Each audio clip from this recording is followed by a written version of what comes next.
Ladies and gentlemen, welcome to the Grand Finals, Top Esports and JDG for 2020 Summer. My name is Asterix, and this is Dagda to take me all the way through today's matches, and of course, to kick off our Grand Final, which is a bit of a rematch, sir. And I can't believe we're here already. Agreed. It feels like it was such a short year. It felt like only a couple of weeks ago we saw these two titans take each other on in our spring split final. It's crazy that we got to this point once again. It is going to be a bit of a journey for us and, of course, for our audience to take you through today. But first of all, that journey started way back with the beginning of our playoffs. And if anyone missed this, maybe I pity you a little bit, because this was such a good run, considering we had many new teams, old favorites, and a mix-up with some of those favorites going down. And it felt like we got to see a lot of those new favorites through that top side of the bracket. Yes. V5, Suning, finding themselves almost towards the end, but semi-finals was where we lost them along the way, and they found themselves down in that third, fourth place match for Suning.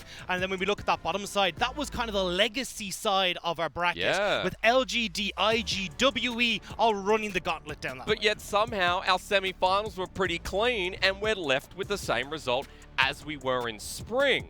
That'll be happening today all throughout the course in our best of 5, but moving forward a little bit over this weekend, or ramping up to it I should say, I don't know what day it is, but I know that tomorrow starts our regional qualifier. We still have to find our third and our fourth seed for the World Championship. And that is going to be such an absolutely fantastic tournament to watch when we do get to those games tomorrow, Friday, for LGD and Suning, and then with IG, FPX kicking things off on Saturday, where only one of our world champions will progress with the opportunity to get to that world It's stage. funny, isn't it? The elimination match for IG and FPX, where Suning and LGD have 2 chances to qualify for Worlds. One of those teams will be our third seed in Suning and LGD. But we have to move forward into today. That's what I would have normally said, Dagda, but I've been told something very special, a little bit spicy as well. You sent one of those videos over to LEC. You were holding the World Championship trophy and shoving it in their face. Yeah. I agree with the sentiment completely, but we've had a response from the LEC and Vedius specifically. Hey LPL, how's it going? I imagine you're feeling pretty good after your last little trash talk video. It was clever, bring out your little trophy. I liked it. It's funny, we also have one. Yeah. It is weird though. You do fail to mention that most of your titles are off the back of Korean players. But I guess that's neither here nor there, right? Let's instead focus on the times you didn't win. Because, oh boy, there are a lot of them. Remember Fnatic versus JDG at Worlds 2015? Yeah, probably not. I too would like to forget that 80 carry Jace. Remember that time WE lost to G2 in the semi-finals of MSI 2017? Yikes, probably not. You know, some say Uzi retired not because of his injuries, but because of some smug faces that I don't think he ever wanted to see again. But you know what? It doesn't matter, because it's really funny that I think that EDG have actually lost more best of 5s to Fnatic than they have to anyone else. I also love how we've conveniently forgotten the last year's MSI semifinals. Listen, it's one thing to lose to FPX in a best of 5. It's a completely other thing to lose to Team Liquid. But hey, new blood coming to Worlds this year, right? Who needs to focus on the past? You've got PP God coming to Worlds. I've heard he's really good. All the former world champions will be there too. Kevin, what do you mean that? Seriously? He's not going to... That's embarrassing. Anyway, honestly, I'm just excited to see LGD back at Worlds. I remember the last time, and oh boy, their performance was an experience, that's for sure. You know what? I look forward to seeing how you fare against some real gods at this year's Worlds. We'll see you there, LPL. See you there. Oof. All right. Well played, Vedius. Well played. Dagda, you're the one who started this, so I'm going to give you the first rebuttal, if you'd like. I like the way he's kind of like trying to play down the achievements. Like, oh yeah, you know, we didn't win Worlds. We got an MSI though. We got MSI though, and well, we lost 3-0 to the 2 former world champions. And wait, they've got scarier teams now coming along, I suppose. I mean, is that supposed to be a diss? I just see it as, hey, we're just sending the new roulette. It's like, who 3-0s them next? And let's be quite honest, it is easy to be on your high horse, but since Freak's Basement in Season 1, there hasn't really been any titles that EU have won. So, and even that one, a lot of people say doesn't count. So, Talk to us when you get 2 world champions, and talk to us when you face up this year against our new era. Dagda, this is a selling point. It's time for Vettius to sit down and learn something, because the new era of the LPL has finally begun. These teams leading the charge. 2 of them you're seeing today fighting it out for first and second seed. And it really does feel like 2020 is the start of this new age. Yep. Suning, a team of rookies essentially making their way to stardom, getting all the way to the semi-finals. We saw V5 really setting themselves up for success as well throughout this split, getting a bunch of new fans for plays from PP God, from the entire team stepping up, and it now feels like we're starting to shift away and recognize so many new faces in the LPL. And also, let's not forget, we're talking about the old guard shifting out. It's a big point of conversation because RNG and EDG fans are used to their teams going to Worlds and always having old reliable at least hitting the competition. And that's the thing. I mean, EDG not making playoffs for the first time. RNG looking so just disappointing. Not making Worlds for a long time coming exactly. as well. And this is what we mean, is that we're starting to see the old gods fall away. And now we're looking at these new faces. The 2020 has just sparked this new life for the LPL. Yeah, and I love that also old fans of teams like LGD can finally be happy 5 years later. They're a team that will be playing in the regional qualifiers, but we have to move forward and talk about us witnessing history. It is history here being made with our 2 best LPL teams in JDG and Top Esports. Second time coming in the second final of the year. First and second seed at Worlds. History being made.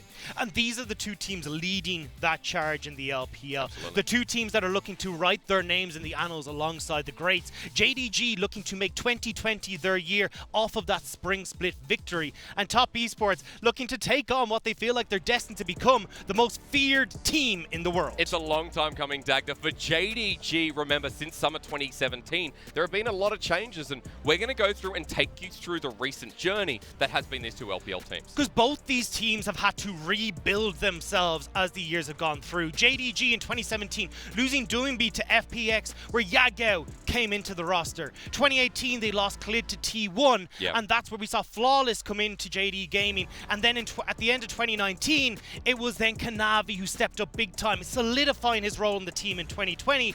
And we look at 2019 as well. I mean, Loken, yes, he's the prodigal son returning, but they lost him to Top Esports as well. But JDG's climb has just kept going ever since. But it has been so rough, that road taken with the Worlds denied by EDG, who made a miracle run themselves to get that last seed in 2018. IG, who got the last seed in 2019, also trampled over JD Gaming. It's been rough, but I'm sure they're glad they're finally here.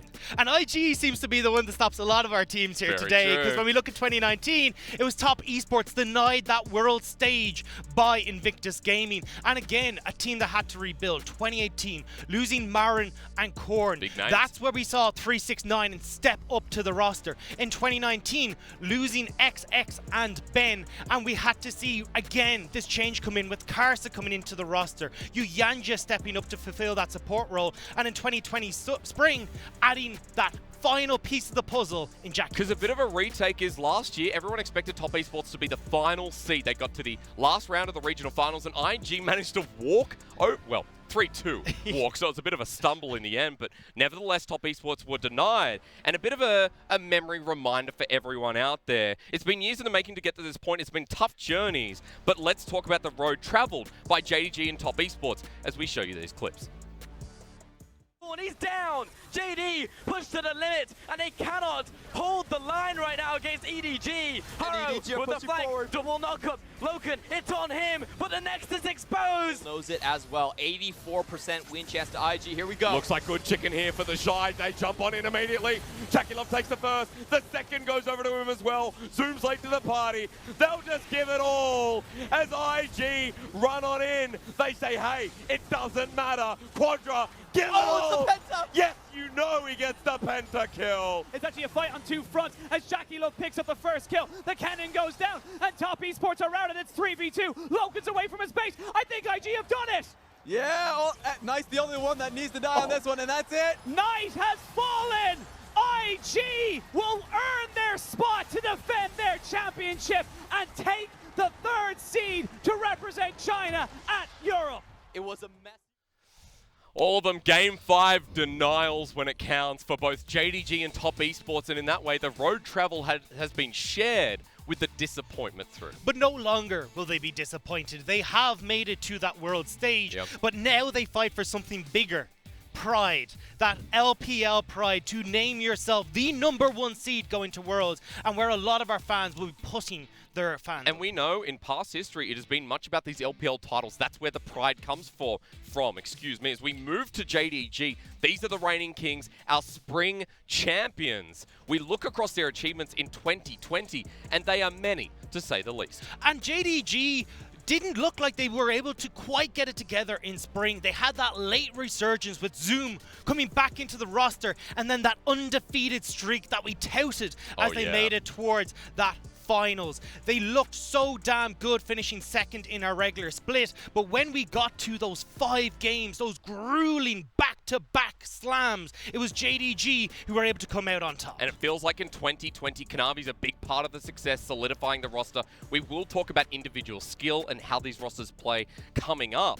But at the moment, know this, that 2020 has been the year of JDG so far. And recently, if we have a look at their semi-finals, it was against LGD, that 3-1 that was so dominating. It was good to see JDG rising back to form, showing us a bit about what we saw in spring. That 3-1 looked pretty domineering. And that's the thing that impressed me, was how dominant it was. Because as we looked at our last couple of weeks of the regular split, I was looking a little bit shaky on JDG. The early game wasn't really coming together, but my word did they come out against LGD. Yeah. And what summer has been defined by for JDG is moving away from what made them successful in spring, playing very heavily around Kanavi. Now we're looking at Kanavi playing through his lanes. This time in that semi-final, though, we saw them once again work around Kanavi, and that Evelyn in Game 2 just took over as a result. That season MVP of spring finally showing up. Feels pretty good as a JDG fan out there. But for Top Esports, the usurpers, we need to go into their recent year, because although spring was running forward to get into those spring playoffs and, of course, the finals, MSC champion Dagda, we're looking at a lot of strength towards the later half of the year. And when we look back at spring, it was about finding the missing piece of the puzzle. Jackie Love coming into the roster, that Invictus Gaming shot calling was what springboarded them in towards finals, looking so damn good, but unable to beat JDG. However, that was the catalyst. That's what got that fire burning in them. As from that point on, Top Esports have been unstoppable. MSC, check. First in the regular split, check. This is the next box for them to tick off on that domination They want conquest. revenge. I've watched a lot of Game of Thrones. That throne shifts around quite a lot, and especially in the LPL, champions change. That's what Top Esports are hoping for today. A 3-0 against Suning, if you missed it, in the semi-finals. It was clean. It was quick. Dagda, it just looked like some of their best series, and their lane dominance continued throughout. And across the board, they all stepped up. Jackie Love and Yuanja looking amazing. We saw Knight, as always, performing brilliantly, but 369 just absolutely putting Bin in the trash the entire series long. So honestly, this is Top Esports looking better than they have at any point in time. And when you 3-0 that spectacularly in the semi-finals, you got to look at them coming in here today. It feels great when you have someone like Jackie Love who solidified this roster, much like Kanavi did for JDG. Dagda, I've been told we are heading pretty fast towards our opening ceremony, so we just have to quickly remind our audience about the spring finals and the 3-2 that it was, with individual members stepping up across the board. I guess the best place to start with is Yagao matching Knight to net Game 1 MVP and looked pretty good throughout the series. Especially in a matchup that wasn't particularly favored for Yagao, but when we look across the board, Knight picking up 2 MVPs in his next 2 games. And again, the bottom lane from JDG stepping up. Loken, this was the series that put him in towards stardom, made us look at him as the best split he's had his entire career long. And it started in this series, continued in MSC, continued in summer.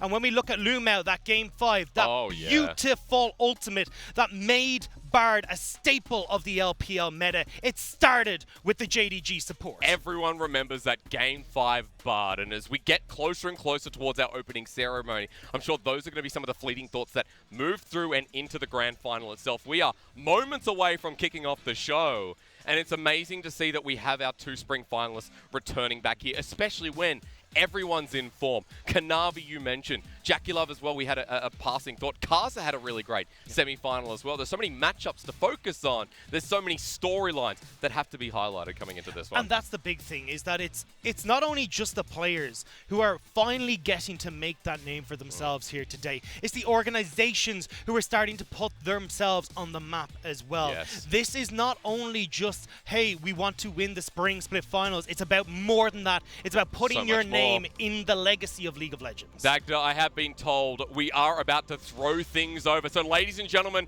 to open up the Summer Finals for 2020, we're going to throw it to the stage to kick this one off between Top Esports and JDG.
Strong like a tree, there's roots where I stand.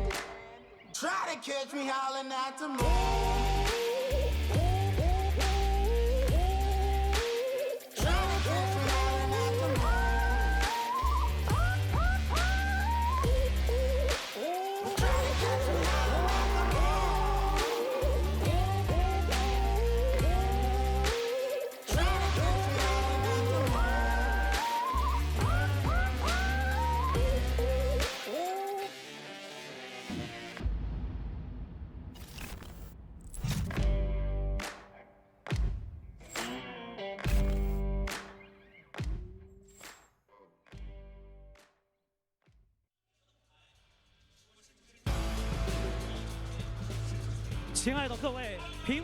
Dear Summoners, it's been too long since we've last met. Welcome to the 9th League of Legends anniversary. I'm your host, Ju Jun. For everyone, 2020 has been a very special year. To be able to get together on stage this anniversary, we're extremely honored and thankful. Soon, let us welcome to the 2020 LPL Summer Finals. 2 teams have fought atop the Apex in spring, have now overcome all obstacles and beat back all challenges to stand before us as the ultimate contenders. Once again, we have a heavyweight match between kings. Will JD Gaming become a double title holder and dominate the year? Or will Top Esports begin their reign and fly their sails?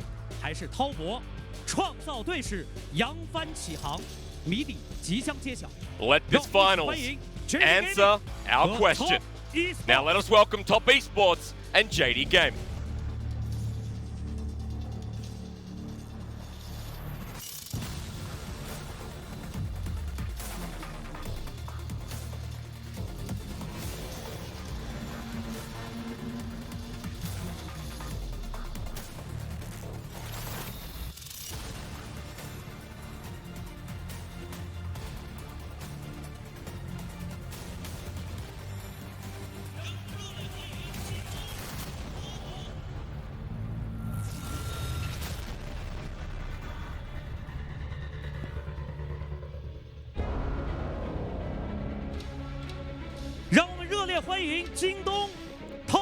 In the top lane, for JDG.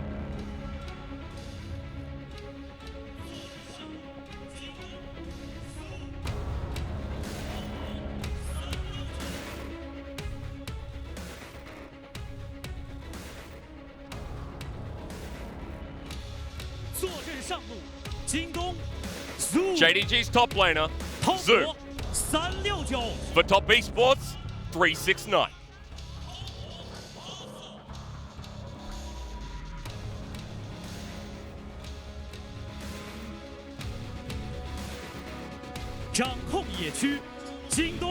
Controlling the jungle, it's JDG's Kanavi and Top Esports, Kasa.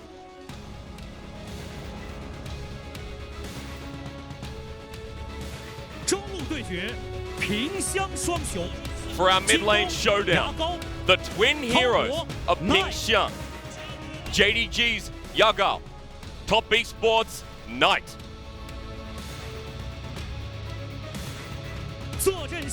Holding down the bot lane, JDG Loken and Top Esports, Jackie Love.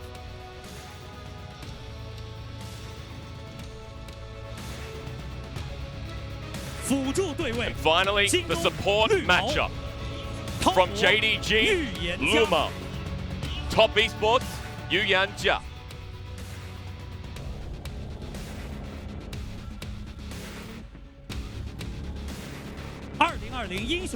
All players are in position. The flames of battle are about to ignite. Let us anticipate this exciting final showdown. This is the 2020 Summer LPL Finals. Champions, together we fight.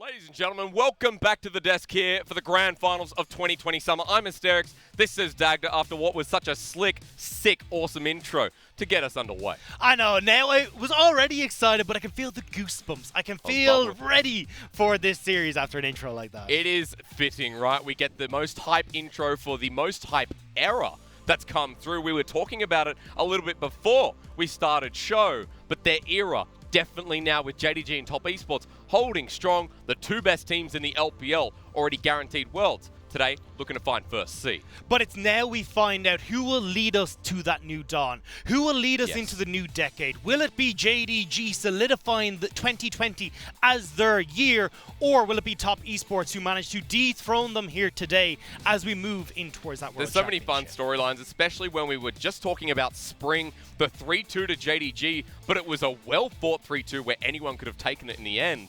We get the rematch, and moving into playstyles, I think it's important. Remember, ladies and gentlemen, it is 10-16. Yone is not available. A lot of people will be upset about that. Yasuo's still there, but anyway, let's be serious for a moment. We have to mention the playstyles that have got these teams to this point. Starting with JDG, and JDG, we called them the brains in Spring. They were all about being the smartest team in the LPL, but we've simplified it here for you. We've made it very easy to understand, and a playstyle we'll be looking towards in the upcoming series, starting with their bot dominance. It all starts in draft for that bot dominance, making sure that we have the pushing bot lane for Loken and Lumao so that then they can get all these solo kills, get these turret plates for themselves as well.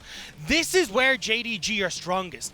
The highest duo lane kills of anyone in the LPL. The highest goal difference of any of our playoff bot lanes. It is where JDG make their stand that enables Kanavi to go towards these early dragons. Exactly right. And also, you know, you free up Lumao. Loken gets an advantage in lane, and if he's on something like the Ezreal, something that can hold its line in the bottom lane, Lumao starts partnering up with Kanavi and being that duo threat. And I just love that Loken and Lumao have had their best split of their careers, mainly Loken especially. And alongside Kanavi, it looks like such importance early game dominance with these dragon controls, with objective control overall. Yeah, they highest objective control for both Barons and more importantly those dragons. JDG love to start snowballing these early dragons so they can force teams into fighting them at that third Drake, that fourth Drake, and where their team fights can come online, because JDG, they're the best damn team fighters in the LPL. Those engages to be talked about, right? They're clean, they're coordinated, their communication is always highlighted between laners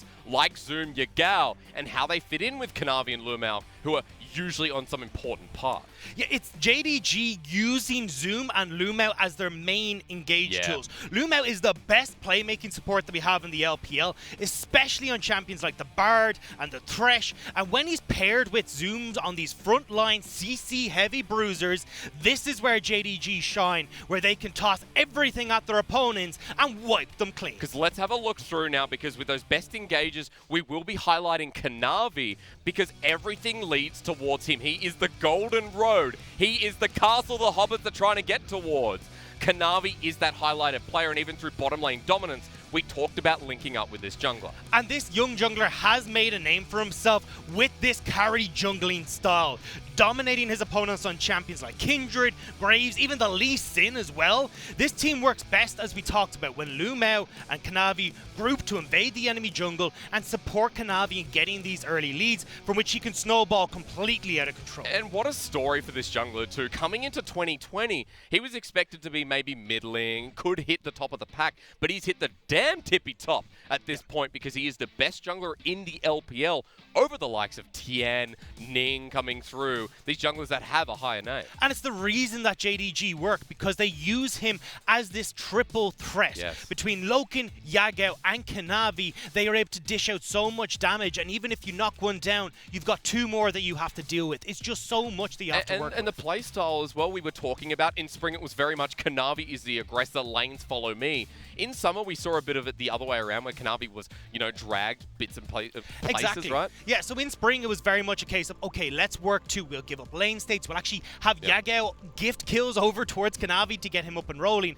In Summer, though, we saw them fall back into, right, Kanavi, let's go towards Lee Sin. Let's go towards these more lane-orientated champions where we can start to get these ganks off early and let the rest of the team carry. However, that again changed when we hit that semi-final, because we saw that Evelyn game where Lumel was working together with them, getting these early kills, and from that point, Kanavi was just unstoppable. We saw King Kanavi, right? Exactly. You know, as we've talked about before, King Kanavi is king of the jungle. So that's a highlight here. A key player to watch is going to be the jungler on JDG, while we shift over to the other side. And for top esports, we called them the usurpers. Usurpers who have lane dominance. It starts with the top lane and how Karsa attacks for 369. Exactly. Although we think about top esports as this trident where you've got 3 lanes that you can play through and possibly carry from, they very much focus towards this top side of the map, both in their draft and in their early games. The counterpick is given towards 369 in 60% of their games, and he gets all the attention from Karsa and Knight, where they'll look for these dives. And when we look at lane dominant picks, we talk about the Jace, you know, the Renekton snowballing, picks that get around these objectives and give Karsa's control. And Dagda, we've talked a lot about this, because Karsa, towards the top side of the map, it's a nice transition from hitting that top lane, moving Knight up, and then setting up for these Rift Heralds. Exactly. Karsa plays a very different style of jungle to what we would typically expect. It's very suffocating. It's not going to show in stats, but what he wants to do is stop the opponent jungler from interacting with these lanes, because when you have 3 lanes that are so damn strong, just letting them win the lane by themselves is all that Karsa needs to do. Stopping the opponent from getting involved and allowing them to snowball in towards Rift Heralds, in towards Dragons. And the thing is, they are second in objective control to these, only to JDG. Oh, you know, that spices up the matchup just that extra hint more. I also love, we're talking about picks like Graves, the Lee Sin, the suffocating style, something we will reference across the night, especially since we also note that he shadows a lot of his lanes. He's always there, sometimes setting up a tent. Setting up a tent, but also setting up these early game skirmishes from which top esports can use the lane advantages that they picked up. Now, it's not always for their benefit. Sometimes they will fight a bit too over the top. But still, this is why top esports is so potent. They have a lead at 15 in 62% of their games. The top in the LPL. And we also go to the final moment, because unlike IG, where people link this team to in the past, especially 2019, they get out of their individual lanes and they play keep away. Team fighting is key. These guys do it so well, and creating space for people like Jackie Love, people like Knight Dagda is a very important point. Exactly. Their compositions tend to outrange their opponents. What they're trying to do is force the opponent to engage on top of them way too quickly for risk of getting poked out. So you end up in these situations where top esports can use that individual skill, use their individual performers to outplay in that engage and win the team fight through that. And that's why we're looking at people like Knight, because through his lane, through these team fights, Knight is dominant. And we don't have to have a little screen about him. It's always about this mid laner who carried them through spring and is still doing the exact same thing in summer. Highest KDA of any mid laner in the LPL. Highest gold difference at 510 gold at 15 minutes. Which is nuts. Plus, he's our Summer Split MVP. How many more accolades do we need to start handing off to this guy? 2 splits in a row. Got it in 2019 summer, now has it in 2020 summer as well. Best player not to go to Worlds no longer, because that's on the trajectory after today, whatever the case may be. But it is fun to talk about Knight, and I will reiterate, this summer, his team has been playing, you know, a lot better, a lot more around him as well, but Knight hasn't had to have the team on his shoulders like he has in the past. And it's very much about getting these lane-dominant champions, the Syndras, the Orianas, the Zoes, where he can take over a lane, and as we talked about, working in conjunction with Karsa to set up these top lane dives that are so difficult for enemy teams to work against. I think it's important that we note, like, Knight is going to be obviously not as a head-to-head with Kanavi, because mid versus jungle, but this is a key player we need to look out for on top esports, especially with those stats provided. Let's move forward though, because again, I mentioned we are on 10-16, Yone banned. Priority picks are going to be very important. I think the draft for these two teams could actually make or break the series. And in the grand final, we'll start with JDG, because of course, defending champions coming into this one, we need to talk about those jungle picks first all, because Kanavi, king of the jungle, wants these two bad boys. Exactly. Most certainly the Lee Sin and the Nidalee. The Nidalee, because of that oppressive style where he invades, takes away all your camps, sets himself up as a big carry in that mid game. So trying to avoid that Nidalee is going to be amazing if you can. Also looking over towards that Lee Sin. Every time he gets his hands on this pick, it's a goddamn montage. Oh, yeah. The plays he can make on this Lee Sin, not only in early game, but mid to late game team fights as well. His mid-fight decision making is the best of any jungler in the the LPL right now. And that's why he's so potent on these picks. But you got to look across the board as well, because when you look at Syndra for Knight, it is a pretty scary win rate. And hey, he hasn't had that. He hasn't had that in playoffs, right? In semifinals, 100% banned against him for that reason. He is 6-0 on this pick. This isn't just a couple of games. This is Knight. 80% ban rate against them all through summer. Like, this is a do not give Knight Syndra. Also, the instant Magi's every single game on it too. That helps out. Yeah, it is a little bit disgusting. Maybe we will get to see it. Other than that, though, the Bard for Luma in the bottom lane, it is the person who put Bard on the map in the LPL. He was the one to bring it out. He was making these insane plays, and the play that cost top esports their winning spree. The game-making play in Game 5, people will not forget that one. Lumao, his most played champion in the regular season summer too, so exciting to see that. Most likely that will be prevalent today as well. But on the other side of the board, top esports got a lot to talk about with their priority picks, considering that, on the other side, top esports, of course. We were mentioning Yagao. This is actually meant to be the other way around. It is top esports Knight's Zoe that is shifted through. Of course, Yagao for the paddle star girl as well. But there's a lot to talk about with these mid laners too, even with the Zoe there. Exactly, and this is the big thing, is that again for Knight, it's about lane dominance. Zoe, Orianna, whoever it might be, he wants to take over that mid lane and make sure he's able to snowball these advantages. The highest goal difference of 15 for this mid laner. If you allow him to get control of that mid lane, you're not getting it back.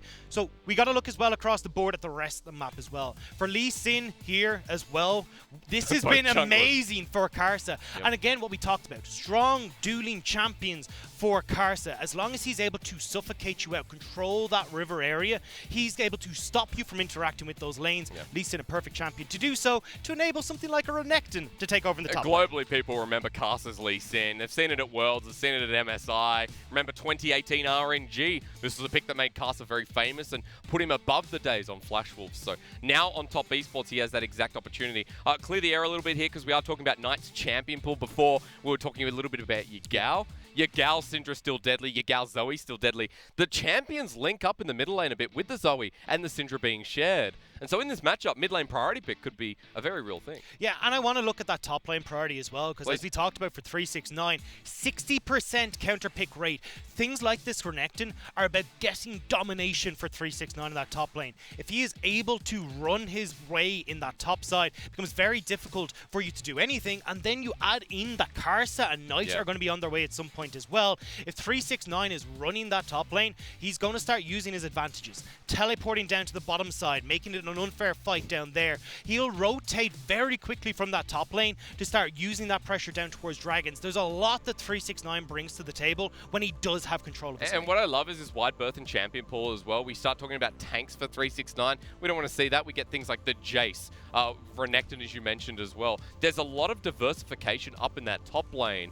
that's going to make draft very hard going up against top esports. And that's it. It's like, where do you put your attention? I mean, we're looking at Jackie Love. We now know the Caitlyn needs to be banned on red side. We're looking towards super strong picks from like the Ashe. We're also looking towards Knight. We're looking towards Karsa. I mean, this is the problem.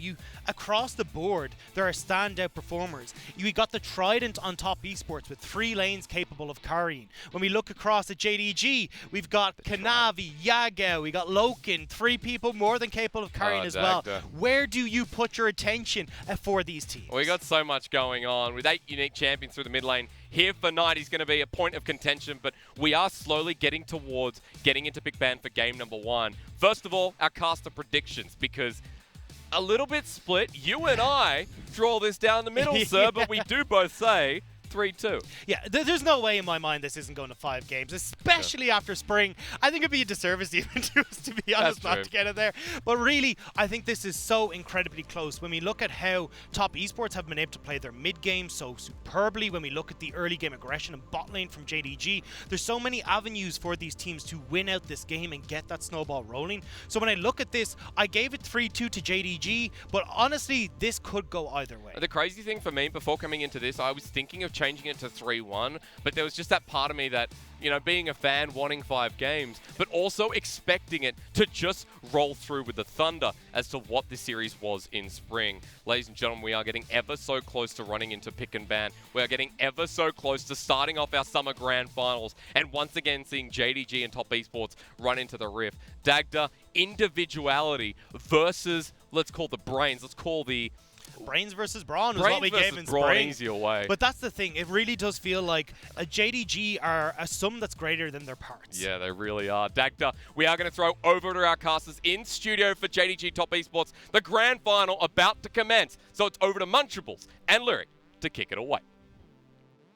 Thanks very much, guys. It looks pretty fantastic over in the arena. I'm Munchables. I'm joined by Lyric as we head into a rematch of our spring finals, no less, to finish out our summer season. I'm so excited for this one. We have the best team in the LPL and JDG against the best players in the LPL Top Esports. And it's such an exciting series. We saw it in spring. It went the full 5 games last time around. I'm expecting the same thing. You went with a little bit more of a one-sided prediction on this one, but I have to say, just looking at the matchups across the board, there is so much talent stacked into these two rosters, but when you say best players, Top Esports really personifies that fact. Exactly. When you have Knight, when you have Jackie Love, I mean, we look at Karsa, has always been in the contention for best jungler in the world for years now. Even 369 is having a pop-off split, and the things he did to Bin in their semifinals, oh, it was hard to watch. Yeah, on the other side, though, JDG, like, they have some solid individual talent themselves. Yep. None of the players are the guys that you're screaming about, except for maybe Zoom still in the conversation for the best top laner in the world. The thing that's interesting about JDG is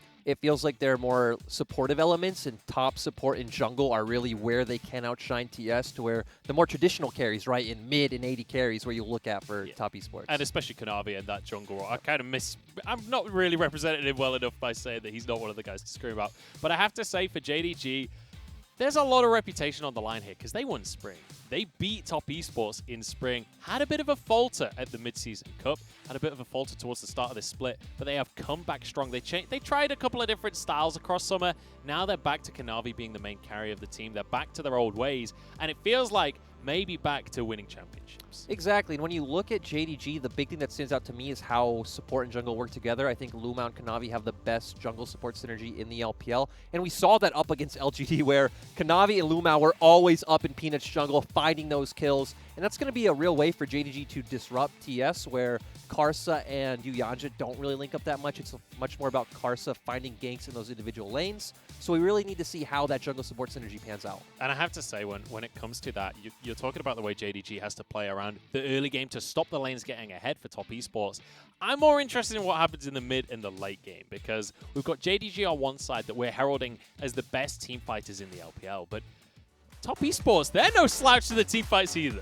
No, especially when it comes to Top Esports, the thing that's scary about them is that clutch factor. That Knight can always pop off on a Silas, that they can sneakily take a Baron, but here we are into Picks and Ban. We're already into Champion Select for game number 1 of our Summer 2020 Finals here in the LPL. Top Esports on our blue side as the higher seed coming in. They're banning away the Twisted Fate, the Ornn, and the Zoe to start things off with. The things that stand out to me so far is we still have Set and Graves up, so you don't necessarily need to look for jungle first pick, and JDG are clearly trying to get TS to first pick that Renekton by banning out the Quinn. Yeah, absolutely. And you know what? Top Esports, they'd be quite happy to go for a Renekton first pick. We've seen it plenty of times. Dagda was talking about the Renekton on the desk. But Top Esports, they're still perusing their options here. A lot of first pickable champs available. Things like the Ashe as well. The thing that stands out to me is the Set, the Nidalee. We have a lot of priority junglers open, but Top Esports don't take the bait. They want to take away that Nidalee and make sure it doesn't go into the hands of Kanavi. And I can understand why, because Kanavi is a monster if he can get his hands on that Nidalee, but certainly not his only pick. Zoom going to go for the Renekton now, and immediately that Ashe is locked in for Loken, locking in some hard engage. JDG already have a ton of early options when it comes to pick potential, when it comes to setting up a lot of these early fights. I wonder where TS will go for top lane, locking in this set quite early, because typically with Nidalee, right, you want those strong laners that have lockdown that can help Nidalee facilitate these invades and get her ahead. It's going to be a question of if they can get Karsa ahead, because when we were talking about the two junglers on the desk, it was about Karsa trying to deny Kanavi. Nidalee's certainly a champion that can do that, but when we look towards the bottom lane, we've seen a lot of these utility AD carries of late.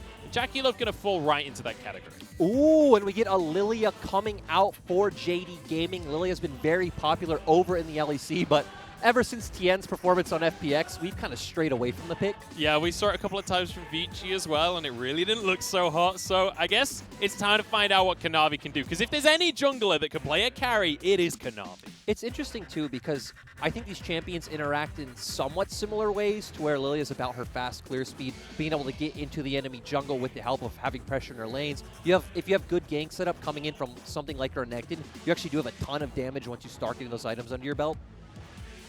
So we're into the bans here as we get into the second phase of the draft. Nautilus being taken away from Yuyanja. There's going to be a Lucian ban coming out from Top Esports, perhaps focused on towards Yagao in the mid lane, though. Exactly. When you do see an AP jungler like Lila, you are more afraid of those AD soul laners coming out. So whether it's something like a Lucian, I've seen Yagao practicing things like Jace. You always need to be fearful of that. I'm more curious to see where JD Gaming go with their next pick. I would actually assume it's going to be mid lane because JDG are a team that really likes to get counter pick on support to unlock Lumao to have that roaming style that we talked about.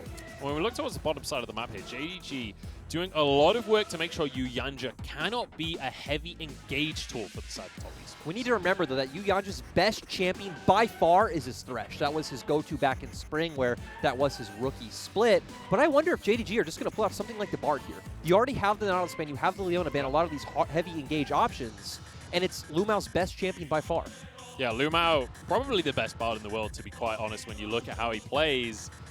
There's a Pantheon lock-in, though. Both supports have been spamming this pick in solo queue. Actually, I'm just saying, we've got a Lilia in the jungle. That could be a mid lane Pantheon. Exactly. We've seen both mid laners as well testing the waters with this one. So they have a bit of a flex pick going on right now. And again, when we talk about the early dragons, when we talk about these early skirmishes, Pantheon is the perfect pick for that. We're going to see Tahm Kench locked in by Yuyanja. Very defensive support that we often see him lean towards. And now the final pick towards that top lane, it's going to be the cannon for the team fights. Yeah, so we are getting a bit of a throwback to the set in Italy, which we saw a ton of early in Split, because set obviously is a ton of good wave clear in the mid lane. You set up for these invades with Italy. You have CC coming out from your E to set up the spears. And now 369 going on a champion that will also be able to get a bit of pressure on its own. So it's going to be interesting seeing a tank in the mid lane from Knight here instead of a carry on the other side of the board. We've got a Kiana for Yagao. This is Yagao's signature pick. He's actually brought it out 2 times during the LPL split already. He feels a ton of comfort on it. It's his second most played in solo queue. And JDG's comp is just so deadly. There's so much damage coming out. If Karsa gets caught in the wrong side of the enemy jungle, he's just dead. He's just bursted out. And this is not the standard front-to-back teamfight composition that you typically expect out of JDG either. They're bringing out a different style to normal in game number 1. Exactly. This is not, stock standard JDG. The thing I like is you have a lot of kill pressure in both of your side lanes. So Zoom has set up with the W. Of course, you have a point-and-click stun coming out from the Pantheon as well to help get Kanavi rolling. Well, we have our compositions locked on in, and I cannot wait to see what JDG have up their sleeves. This is a different draft to what we're used to seeing. We've got a Pantheon coming through. We've got a Lilia coming through as well. We're getting ready to kick off our 2020 Summer Finals. Top Esports, they're coming in as the first seed, but JDG are coming in to defend their championship. JDG showing already they have a very wide depth of strategy and that they are prepared for this match. We'll see who's going to be able to take the edge here in game number 1. I'm excited to see if Top Esports can get that monkey off their back. They're the MSC champions, and they are looking to finally take a title in the LPL. We're about ready to jump into game number 1 of this series, Lyric. One last look at the compositions as my eyes are on the jungle. Karsa against Kanavi. We've got Nidalee against Lilia. And JDG bringing out all the stops already in game number 1 of our finals.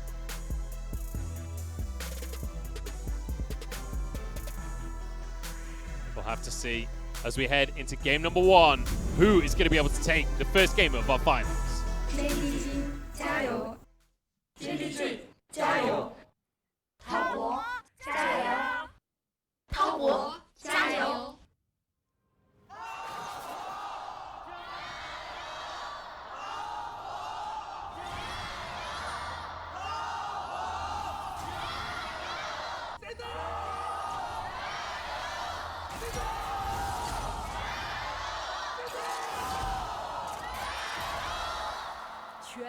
We may not have crowds in the actual arena, but We can pretend that we do, damn it. We're into our finals here in the LPL 2020 Summer Split, and it's a rematch from Spring. Top Esports on our blue side against JDG, who are already looking for some level 1 shenanigans. Right, they have a pretty strong level 1 coming out from the point-and-click CC with that Pantheon.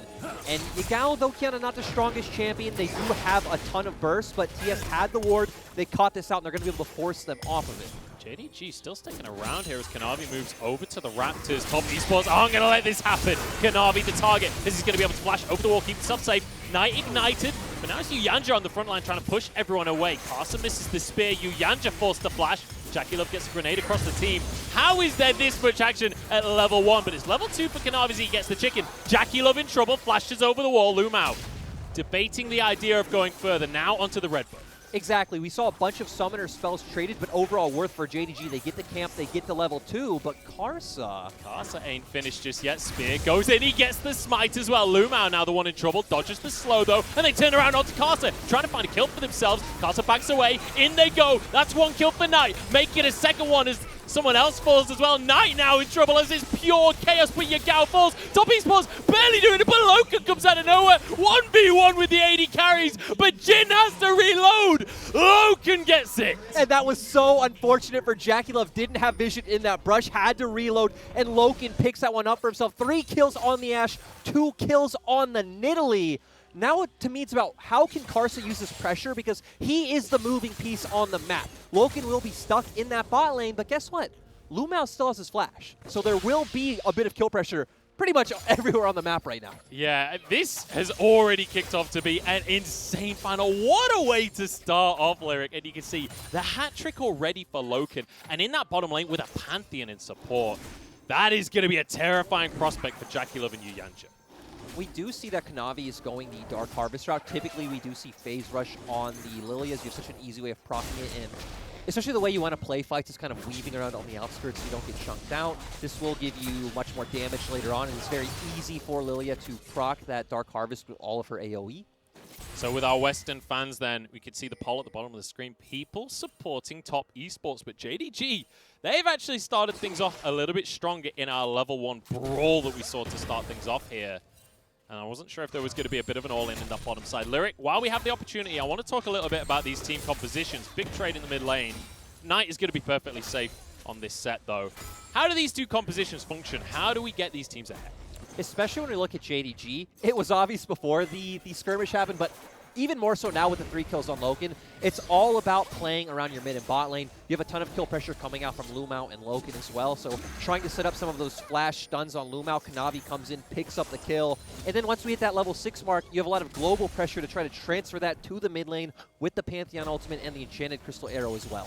And it's going to be so much about how proactive Lumao can be on that Pantheon. As you mentioned, the global pressure. We know Lumao for Bard. That's a roaming champion. Pantheon definitely fits that category. But now Kanavi looking towards this bottom side to try and make a play. Bear in mind, Pantheon is pretty damn good at diving towers. Kanavi's looking for some crooks to start this one off.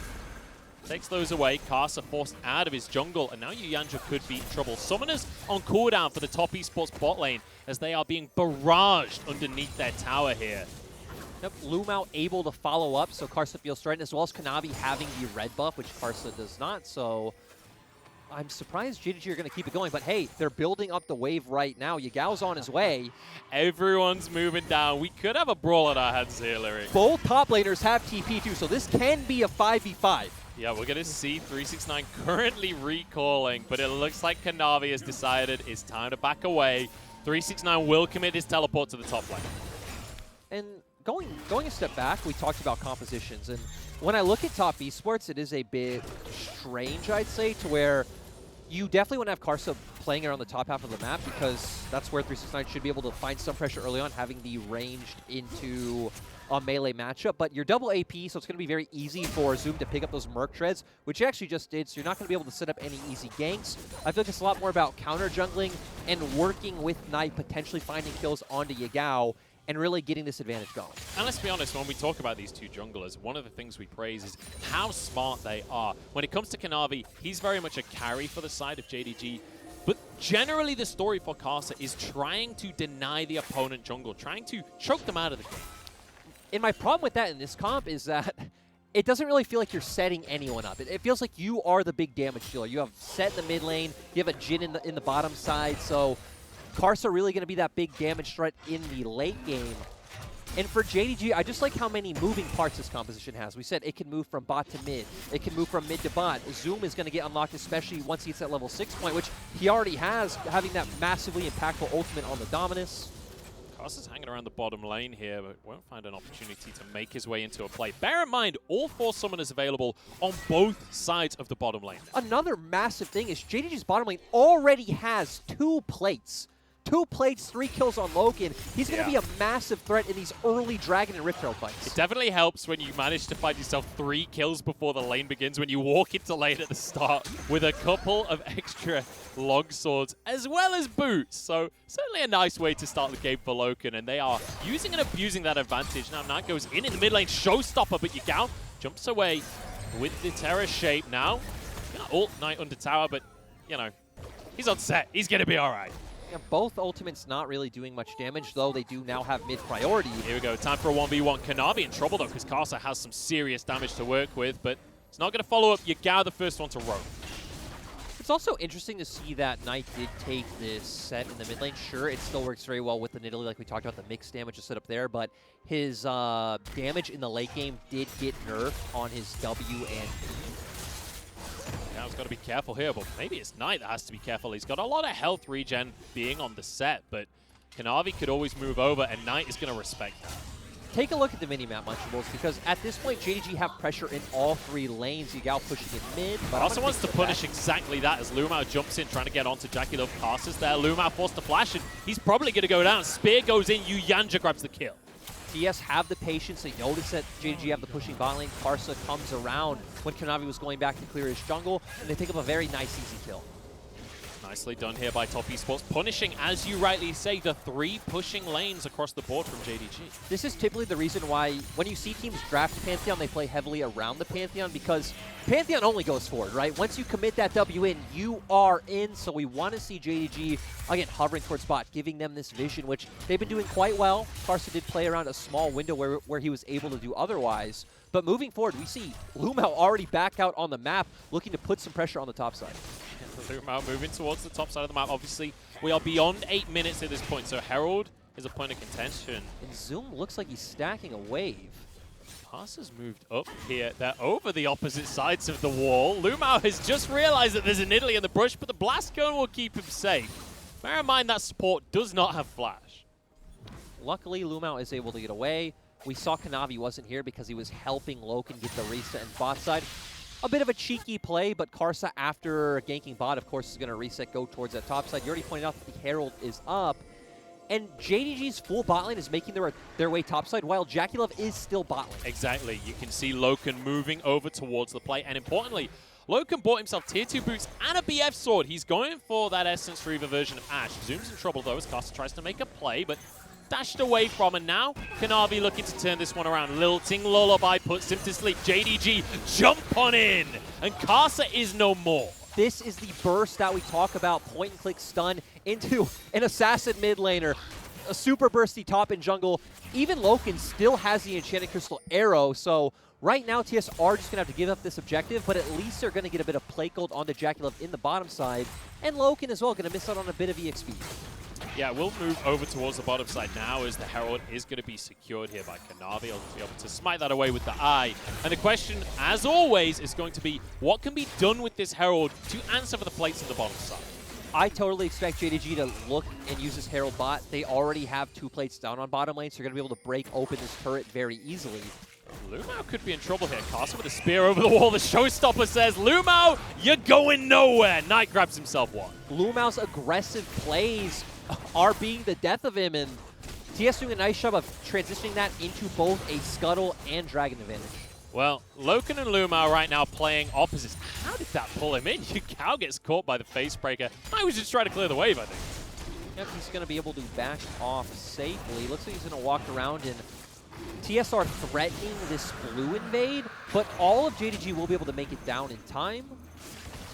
The blue buff should reset here. Spear goes in, but The buff's going to be reset now as Kanavi looks for potentially a play. Slow down onto Yanja, Crystalline Arrow. In goes Lu Mao, and he wants a bit of KDA for himself. Kanavi gets the kill. And now on towards the Dragon. But Dragon already got taken by Top Esports, Yes. so maybe not. Yes, it did. TS being a bit greedy, trying to threaten that blue invade, and now Knight benefiting a bit, getting some plate gold in the mid lane. The thing that catches my attention still is I stop because Trying to get an all in here. Dominus is available. Slicing Maelstrom used. That's all Zoom wanted. Didn't have his ult up right at the time, but now the Herald down in this bottom side. JDG get the first tower of the game. this is just where we thought that JDG would place it, now opening up this lane. Probably going to transition into a 1-3-1 of having Loken and Lu Mao hover in mid, and Lu Mao having all that global pressure from his ultimate, being able to look towards either side lane. But as the game progresses, the thing I'm still scared of for TS is that 2 of your 3 big damage dealers are AP damage. So for JDG, they're going to be able to itemize so efficiently to where JackeyLove is pretty much going to be your only significant carry on the side of TS. So I want to approach the fact that when you're mentioning these compositions and where the damage is coming from on the side of Top Esports, we've got Knight on a very supportive pick in this set, but no time to talk about that because JackeyLove's in a whole heap of trouble. The Slumber Slam comes in and JackeyLove falls. Kanavi, oh no, is the dot enough? Guardian gets the shield up. JackeyLove dodges away from the Talon. And now Kanavi trying to chase this one in. Flashes for the kill onto the AD carry, but could be chased down himself. In comes Loken off from the side. Stun comes out onto Knight. The rest of JDG is here, and Carson just has to flash to try and get away. The face breaker's not enough. Kanavi survives, and JDG get away with it. Great punish by JDG to take down JackeyLove. Yuyanja comes, tries to save him. He almost gets away. Kanavi flashes in, but that's 2 kills for JDG. Zoom getting a good trade in the top side here. Holds off on using the ultimate. 369's ult is also almost available. And the next thing we're looking at is definitely going to be the next Rift Herald that will spawn. And we see JDG still have pressure in the top lane. Now we've transitioned bottom lanes into mid to where, of course, you have the Ashe. You're going to spam those volleys and be able to consistently keep up pressure. But moving back, we see here JackeyLove walking up to the wave when it's in the middle of the lane. You have no vision down. Kanavi able to get in. Yagao following up with the TP. It almost looks a bit cheeky. JackeyLove almost gets away. Of course, Yuyanja going to go down here with a nice supreme display of talent from Yagao. Kanavi flashes in to secure this kill. It looks a bit dicey for Kanavi, but we see Loken coming around the corner. Everything is A-okay. Gets away with it in the end, but got a little bit close, but he was all right. Still had the smite onto the chickens to get some health back as well once Carson tried to make a play. Yagao now in this bottom side of the jungle, and JDG can begin on their usual game plan of pure control of the map. And they're doing a nice job. Yagao taking these Krug. Right now, a bit of a low point. We don't have any neutral objectives up that either team really has the ability to contest. I think it's a lot more impactful for Loken and Lu Mao to save these ultimates for Dragon that's going to come up in a minute and a half, for another Rift Herald that should also be coming up shortly. And I love that we're seeing such a dramatically different version of JDG to what we're used to as we come into the final. The draft, we usually expect front-to-back team fighting style compositions. That's not what we're seeing here. And even in just things like the itemization, Loken going for early damage instead of the late game build on the Ashe.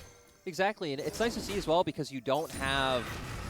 Like, of course you have Set. I don't think Tahm Kench will be too much of a factor if you had gone that Blade of the Ruined King route and trying to take down those beefy front lines, because if you're able to take down Karsa, if you're able to take down 369, you should just be able to follow up and win out on all these fights. Another nice thing about JDG's comp is you have Yagao building the first lethality item to help clear away vision. You have the Hawkshot coming in from the Ashe, so you just have such a great ability of controlling and denying vision on the side of JDG. I firmly stand by that Umbral Glaive is the most broken lethality item. It's so damn cheap, it gives you so much damage, but being able to one-shot wards for the rest of the game, even when the passive is on cooldown, someone wards over the wall, you can just take it out. Definitely agree with you on that one. We see TS heading up towards the top side, so I wonder if both teams will just end up trading objectives as all of JDG's vision is on the bottom half of the map, but I still favor JDG in fights at this point in time. You have Black Cleaver on your Renekton, and you have the lethality already coming out on the Kiana. Once again, if Pantheon, if the Enchanted Crystal Arrow, anyone, if you hit any point and click CC, that member of TS is just gone. Carsa's moved into the top half of the jungle here. As you rightly said, Herald and Dragon both spawning as Dragon is now on the map. The Zoom He's going to completely respect the fact that no one on his team is nearby. Moves away from the top lane, and this will give 369 some opportunity to get some damage onto the tower. At the same time, Kanavi was able to take this dragon. Herald just spawned, so they don't necessarily have to give this one up. And even with Yagao having pushed in the bot lane, he's going to be able to push in this wave, rotate over, and JDG should be able to match control of topside. Casters started this Herald off. You can see Yagao heading back to base, though. People are not in a position to contest this one from the side of JDG, so you'd expect this one just to go over, even though Lumao is toying with the idea of something. I believe he has been spotted. There's a trap in that bush. I think Top Esports should be able to secure this one. JDG went for the resets. I feel like their comp was at a stronger point at this time in the game, but instead wanting to play it safe, wanting to just take that dragon, get those resets by the key items, as we already see the Leandries coming out for Kanavi. And that's the point, is we're getting massive power spikes across the board here for JDG, with Lilia now on 2 items. If you put the jungle item there, like, we're hitting a point where Kanavi is going to be the easily biggest damage dealer on the side of JDG. And the Leandries just go so well with your kit, being able to hit those E's and get the increased impaired damage as well. He could also go towards an early Rylai's and just, you know, amplify that even more.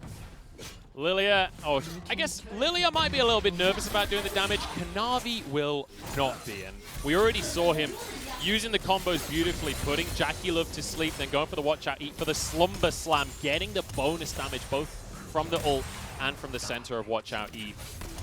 And I'm hoping to see more of that, but the question will be, can they catch anyone out? Because this was JDG punishing Top Esports in that earlier play around red buff. It's now down to Top Esports not to make those mistakes. I'd still love to see JDG use their mid pressure as well as the pressure coming out from Yagao. Go in, get some deep vision in TS's bot side jungle, and try to set up more of those picks. So you can see, especially when it comes to the first tower raid, generally speaking, JDG are kind of the kings of that statistic. You see them on 95%. Top Esports as well, no slouch in 3rd place. But it says a lot about the sheer dominance of map that JDG often have. And when we look towards the early game, we're expecting it to be Top Esports that started off strong in terms of the laning. JDG have done such a great job with this strategy to shut that down. The thing that stands out to me is the fact that JDG are usually 11th in their lead at 15 to where TS is first, because we're 18 minutes into the game. JDG have a 2K gold lead. JDG starting off strong, but interestingly as well, because this composition is so dramatically different to what we're used to, it does mean that their late game could be a little bit weaker, not having as much of a front line. We need to remember, going into what looks like a potential scrap right now, is TS have 5 members around. We see Zoom pushing on the top lane, but with no objective off, both teams just fighting over the Scuttle Crab. TS are going to back off. JDG would love to grab this mid lane tower. They've already got the tier 1s on both of the side lanes. They want to transition that strength into the mid lane and open this map up. And I love that we are seeing JDG start to move around and get some deep vision together. We see Lumao and Tanavi in the enemy jungle, Yagao there as well. Going to be able to get this if any member, you know, steps a bit too far forward. You just have so much easy follow-up coming from JDG's comp. Jackie looks going to be underneath the tower. Knight happy to face check into the jungle here. And this is the benefit of having the set in the mid lane. He can confidently walk up without worrying too much about getting taken down. Bit of damage onto this mid lane tower, but good defense from Top Esports. And TS's comp doesn't actually have great wave clear. It's kind of strange when your best wave clear champion is your set in the mid lane. Yeah, I mean, Jin offers a little bit. He'll be able to do something to the wave, but only once it gets underneath the tower already. Not able to contest. Top Esports, they've had to fully group up because JDG are really pushing the pressure in on this mid lane. Lumao stepping on forwards. But straight up 5v5, maybe Top Esports has an advantage.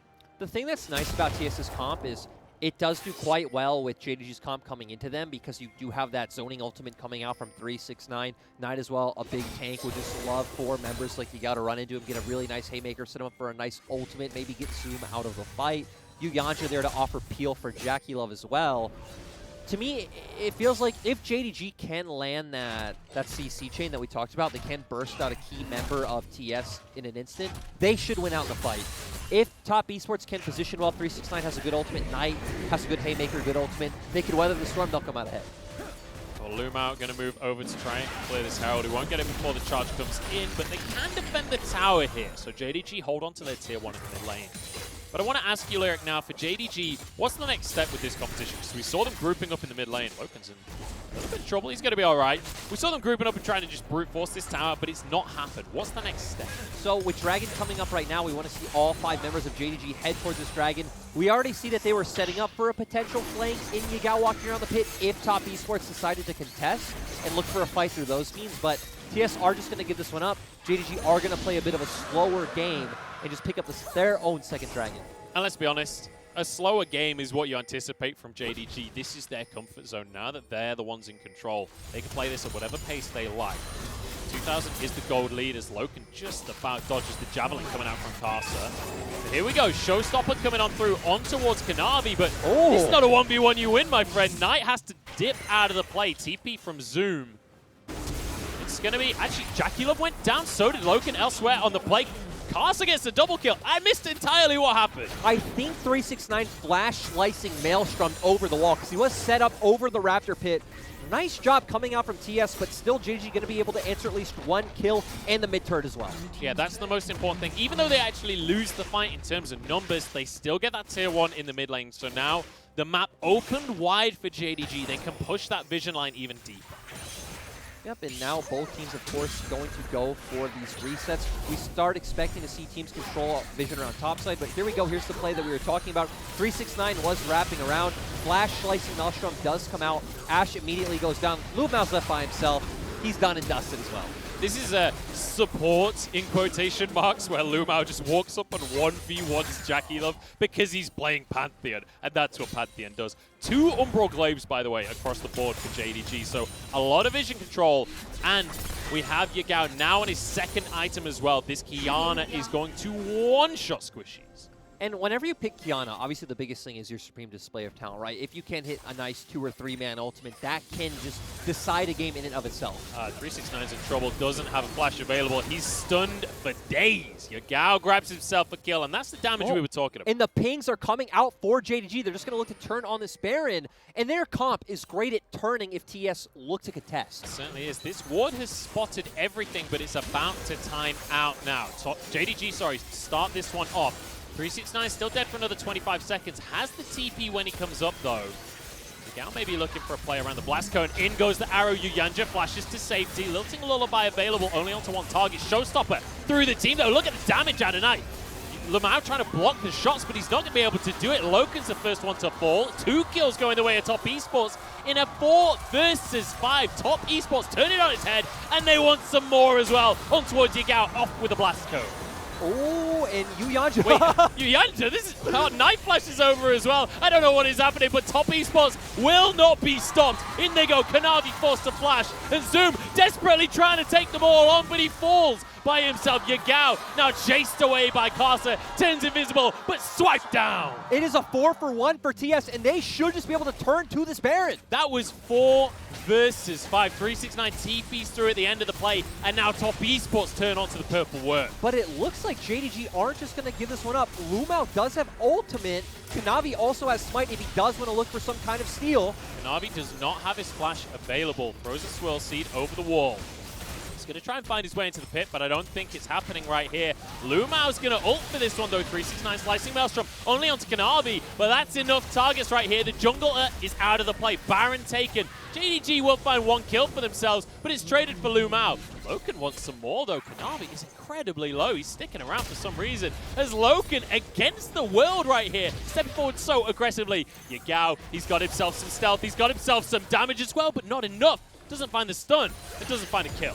Yeah, just, I guess, grasping for straws with that last supreme display of talent, but obviously massive swing for the side of TS. And it goes back to what we talked about earlier, that if JDG can lock down 1 member of TS and burst them out, you know, it should be great for them. But they go for the Baron, they look for the turn. Sadly, they're only able to hit the Enchanted Crystal Arrow onto Yuyanja. Again, a bit of a beefier member there on the Tom Kench. The rest of the members aren't able to follow up, as we will see here. We see Karsa throwing out a nice spear as well. Yuyanja doesn't go down. Sets Knight up for a perfect ultimate. Jackie Love now opening up the Jhin ultimate as well. And the burst didn't come through. So now the sustained damage by TS is able to win out. And Knight is more than happy to just stand in the middle of everyone there. Lumao has gone down. Lumao is having an awful game. He is 1-7. And he was the MVP of the spring finals, but again, not able to put it together on this Pantheon. Also has been one of the reasons we haven't seen much Pantheon in the LPL. Every time it does look like it flounders like this. TES, just going to be able to keep up this siege. And Kanavi trying to prove to us that this Lilia can work. His score looks great, but the rest of his team struggling to work with the pick, especially Liu Mao. Nice little chomp down from Yuyanja to save the 80 carry. And 369 also controlling this bottom side wave, so TS can have a very easy way to just rotate in the bottom side, make sure 369 can pick up that tower for free, and even keep the siege going in bot lane, where 369 has a massive wave. Move in towards this bottom lane tier 2, and I don't think realistically there's any way to contest. Zoom's thinking about going in onto the wave. Knight is here, so is 369, and looks like they are going to respect the play here and back off for themselves. Luma stepping forwards. It's kind of squishy right now. Kanavi gets his mark onto 2. That's going to be a sleep.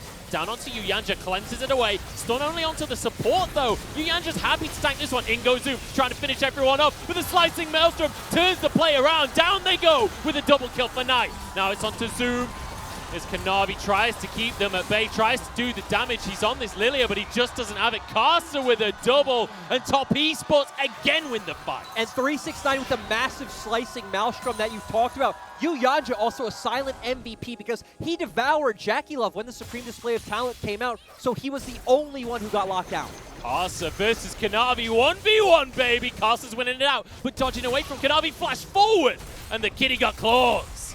And death timers, 40 seconds on Kanavi, 20 on Zoom.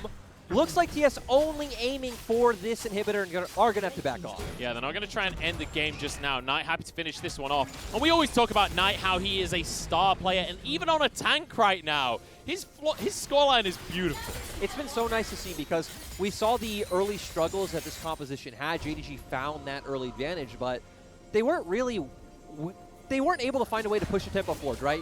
You stated it so well. Uh-oh, Carcer's in trouble. Loom out. He may be feeding, but he's got some stuns. Carcer gets out on a blast cone, though, and he's going to be fine, even without his flash. And he's laughing, which is, you know, an even better part. Carcer very jovial. They are going to be able to take this Drake now, and all JDG can do is answer waves at their base. And now we have to talk about the late game, because we're heading towards the 30-minute mark here, Lyric. And when we... Well, I mean, let's take another look at this play first. Yeah, and we see that Yagao's trying to angle for a nice Supreme Display of Talent. Yuyanja ate Jackie Love, so he's the only one that gets locked up. Zoom goes in the backline with Lumao, but guess what? 369 has an amazing slicing Maelstrom, able to take down both carries from the side of JDG. Kanavi trying to get away while we see Jackie Love taking out the other members with that Jhin ultimate on the opposite side. The crazy thing is, Knight didn't even really have much MR for this fight, but Kanavi still just can't do anything to him, barely scratch him. And now, that's going to be a second Drake for the side of Top Esports. But let's talk about these compositions then as we move towards the late stages of the game. I mean, you said it perfectly earlier on that Top Esports obviously have a pretty nice front line coming out from both Knight and Yuyanja, to where JDG have absolutely nothing. They're a bunch of squishy champions. They're very burst reliant coming out from Lilia, Kiana, and Pantheon. If they aren't able to just outright catch Jackie Love or Carcer out, it's going to be tough for them. Looking for a pick for themselves, but everything misses from JDG. That is the worst case scenario when trying to force a fight, and it means JDG just lose complete control of their job.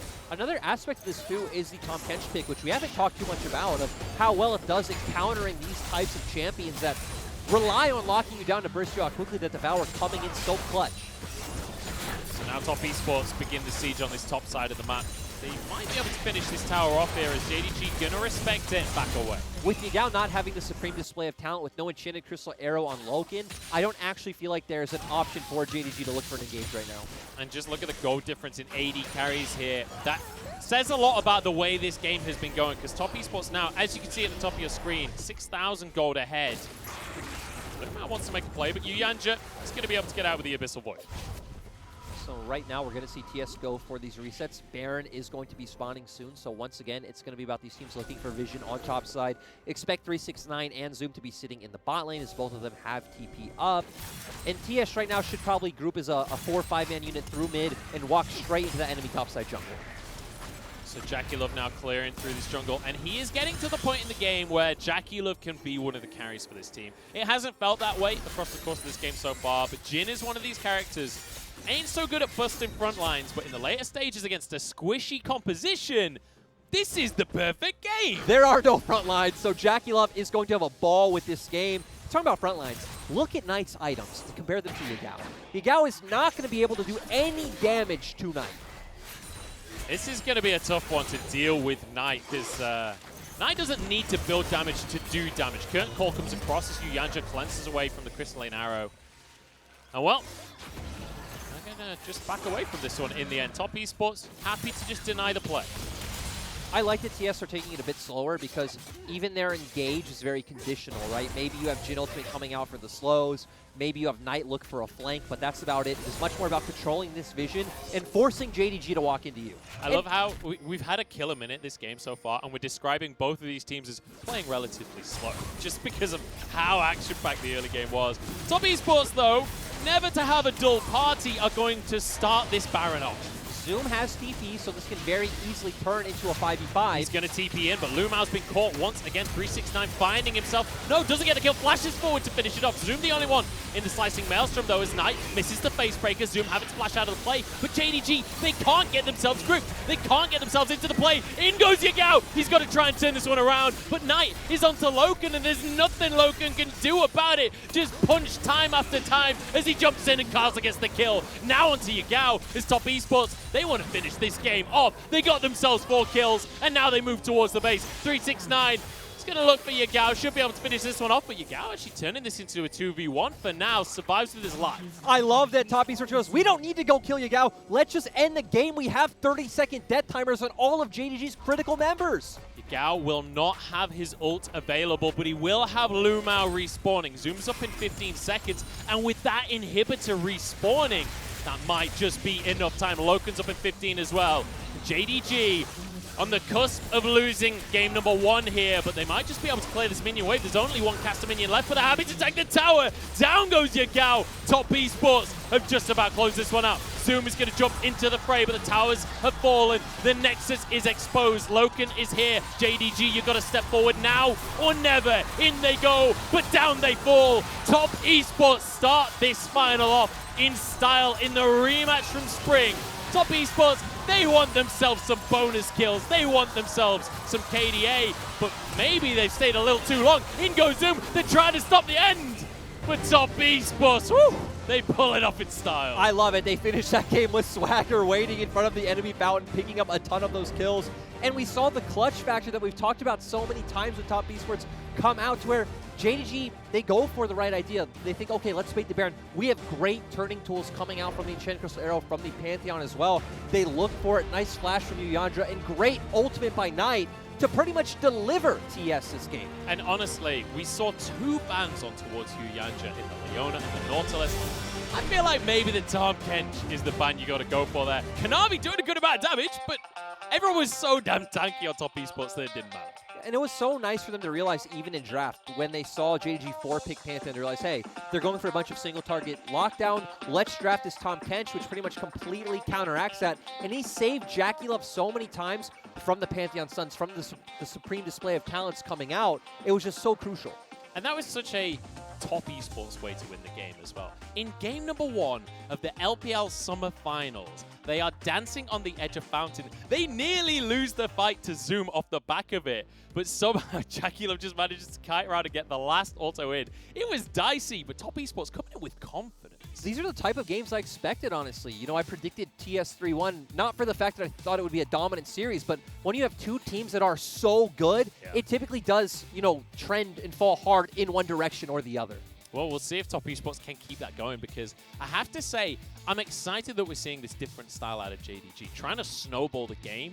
But game number 1, that style has not worked out for them. Maybe for game number 2, they've got to go back to what has worked in the past with Kanavi on a carry in the jungle, but a little bit more of a team fight composition elsewhere. The thing is, right, we saw how the composition could work. They found the early lead, the tools were there, but they didn't look very comfortable with using them. As you mentioned in game, where they just grouped up as 5 and kept trying to force mid instead of, you know, getting the vision down there, using these long-range engage tools to find a pick.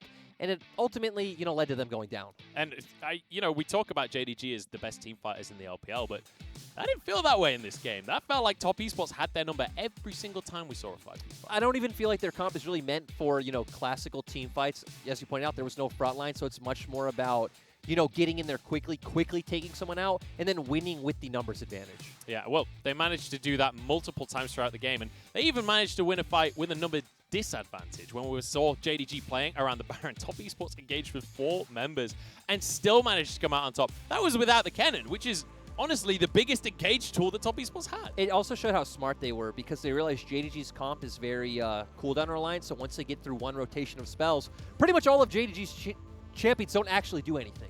Yeah, I feel like when we saw the damage graph as well, we saw a lot of damage coming out from Kanavi. But across these fights, I feel like a lot of that was just onto Knight, who was quite happy to tank it on the front line. That's enough from us, though. We're going to head over to the analyst desk to break that game down a little bit more. Thank you very much, gentlemen, for the call. In Game 1, we got everything we wanted.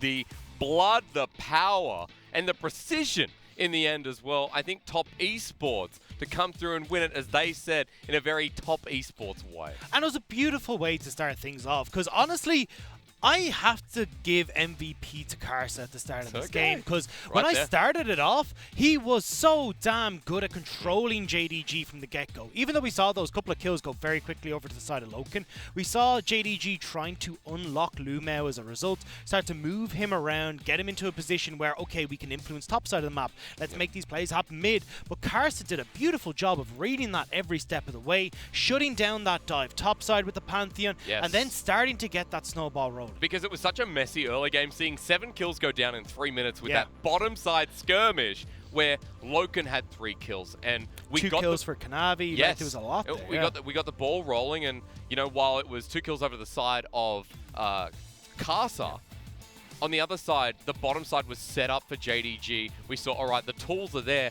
They can be multi-dimensional, moving mid to bot, moving bot to mid as we get towards the mid game. But then we started getting some of these fights. But I do want to highlight JDG first, because I think for JDG, it was very much their opening window. They tried to change their draft as to what we normally see in the season, and they were very proactive in the early game. Yeah, and I wanted to see them try and get a bit more success down towards that bottom lane. I mean, especially when you already have Loken set up, the ability for you to dive that bot lane is so damn strong with a Pantheon. And I mean, yes, you've got the Tam Kench there, it does make it a little bit more difficult, but when you are 2 longswords up already coming into lane, you're poking them down, even if you just continue to zone Jackie Love and Yuyanji away from the tower, that's a big win because of how long it takes that Jhin to come online. But unfortunately, they couldn't actually quite get there, instead opting to move around the map as you talked about, which Karsa shut down. But there was another reason we saw that Kanavi as well, Karsa was tracking him quite well. Whether it was going for the counter jungling or pretty much just reacting to Kanavi's bot, okay, I'm here, adding a bit of pressure. Plus, we also talked about the Tam Kench while we were off air, saying how important that was with the Jhin, how well Yuyanji did in that first game, and how he was that counteractive tool that we've seen in the past.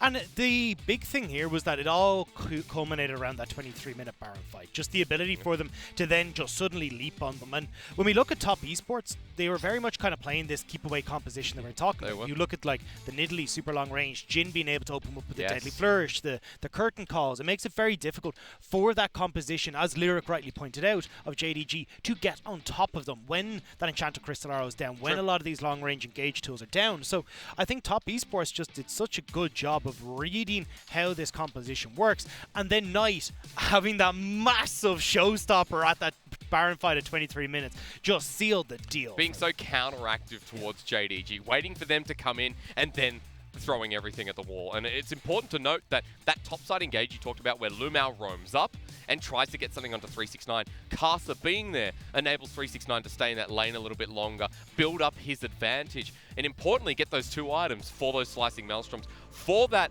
mid gank that we saw as well, Dag. Did you remember behind enemy lines? Exactly, yeah. Setting up, and it was a Karsa double kill.